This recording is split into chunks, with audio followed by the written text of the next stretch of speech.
Milwaukee's apartment market appears to be settling in at some sustainable norms with high occupancy rates and decent but unspectacular rent growth. Welcome to Apartment Market Dynamics from MPF Research. I'm Jay Parsons with your Milwaukee update. Milwaukee is one of those spots that almost always seems to be near the top of the leaderboard for apartment occupancy rates across the country, not because demand here is especially hot, but because of little supply in recent decades on top of aging apartments that are eventually reaching obsolescence. So we see vacancy levels are typically pretty low here, and that's the case in many of the spots across the Northeast and the Midwest. People see markets like this on our leaderboard and ask why, and that's always what it is. So with that backdrop, here are the Milwaukee occupancy rate trends over the last few years. You can see as of Q2 2014, Milwaukee's occupancy rate registered at 96.9%. That's roughly in line with what we've seen for the past 3 years. Strong rates all across the metro area and in all segments of the market. Among the nation's 50 core markets, Milwaukee ranked 9th best, and among the major markets in the Midwest, Milwaukee was second only to Minneapolis-St. Paul. Now, occupancy has been consistently tight since the end of 2010, but rent growth has been a little bit more volatile. We saw some unusually big hikes in 2010 and 2011, but much of that was due to concession burn-off. And since then, Milwaukee has pretty much settled in with year-over-year rent growth, typically in the 2 to 3% range. As of Q2 2014, it was right in the middle of those two marks at 2.5%.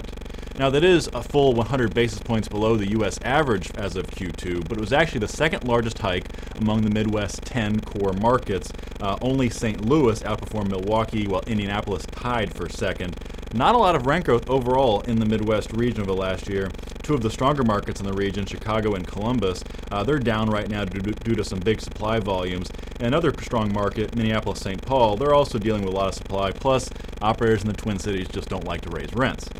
One Milwaukee submarket to highlight for you before we wrap things up, Waukesha County, a key suburban area, strong occupancy at 96.6%, even with a good-sized chunk of supply completing over the last 12 months, which knocked down occupancy a little bit. And rents popped up in Q2 with year-over-year rent growth registering at Metro Best 4.9%. Now going forward, we see Milwaukee's apartment market producing more of the same, strong occupancy rates and good but unspectacular rent growth. Economic drivers here are stable, but not quite robust enough to sustain larger rent hikes in the long term.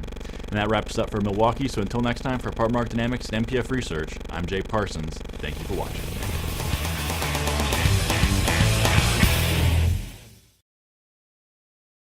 Want more? Go deeper with NPF Research's apartment market reports. From a national level, down to individual metros, to specific neighborhoods, NPF Research has been providing unparalleled apartment market intelligence to the multifamily industry for almost 5 decades. Learn more by contacting us at 877-284-4938 or visit www.npfresearch.com and click on Market Reports.